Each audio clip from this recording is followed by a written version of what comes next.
Steve Jobs, 3. The Apple II, Dawn of a New Age.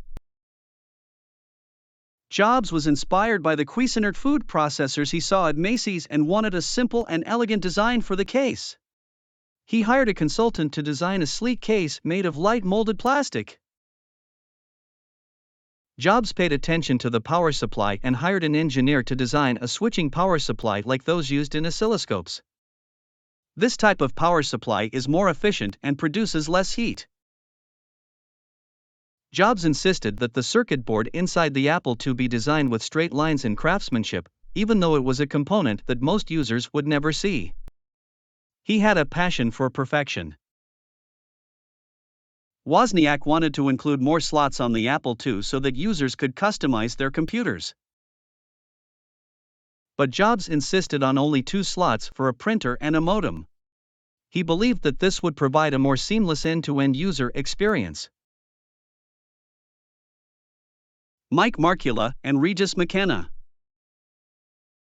Markkula, a retired Intel employee, was instrumental in securing funds for the Apple II. His business plan aimed to expand beyond hobbyists, predicting Apple's rise to a Fortune 500 company.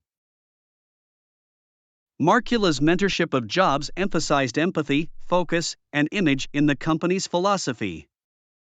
This laid the foundation for Jobs to prioritize customer needs, focus on core products, and prioritize marketing and packaging details throughout his career. McKenna, a prominent publicist, played a crucial role in shaping Apple's brand identity. His team revamped Apple II's brochures, introducing a simple Apple logo designed by Rob Janoff. Jobs' emphasis on sophistication led to the iconic bitten Apple logo in 6 colors, reinforcing his design philosophy: simplicity is the ultimate sophistication. This partnership marked a pivotal step in shaping Apple's brand identity. The first launch event. Steve Jobs invested heavily in making a memorable impression at the West Coast Computer Fair. Thanks to Markkula's meticulous attention to detail, Apple's display garnered attention.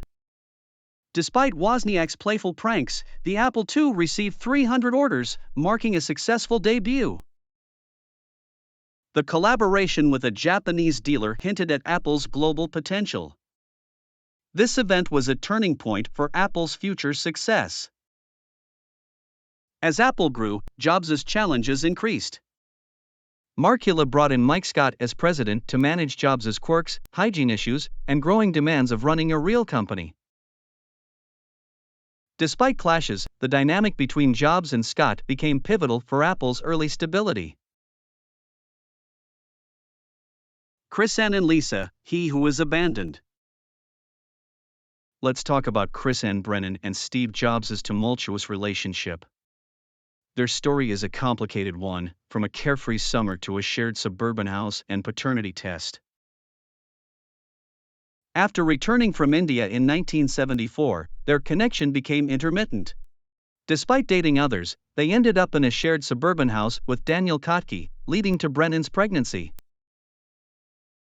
Jobs, indifferent and denying responsibility, forced Brennan into a challenging situation. A paternity test confirmed Jobs as the father, but he initially stayed distant from Lisa.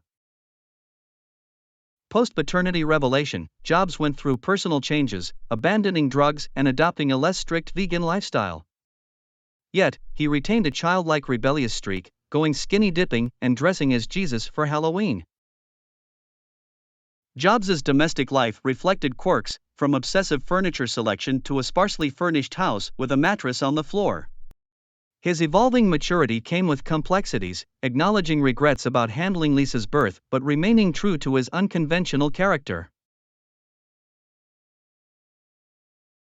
Xerox and Lisa, Graphical User Interface.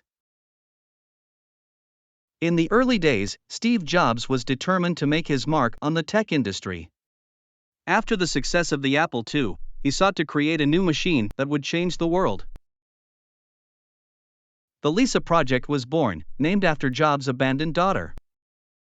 However, the conventional design and lack of excitement left Jobs disappointed. Meanwhile, Jeff Raskin was quietly developing a low-cost computer as a potential Apple II successor. Jobs was momentarily unaware of this skunkworks project. The Apple raid on Xerox PARC is often called a heist. Jobs and his team vastly improved Xerox's graphical interface, designing a simpler mouse and refining the concept. This marked a turning point for Jobs, who felt abandoned but continued as Apple's public face with no operating control. Going public, a man of wealth and fame. Steve Jobs' journey to wealth was a complex one. As an anti-materialistic hippie, he merged seemingly conflicting attitudes. Despite his love for luxury items, Jobs maintained a simplistic lifestyle.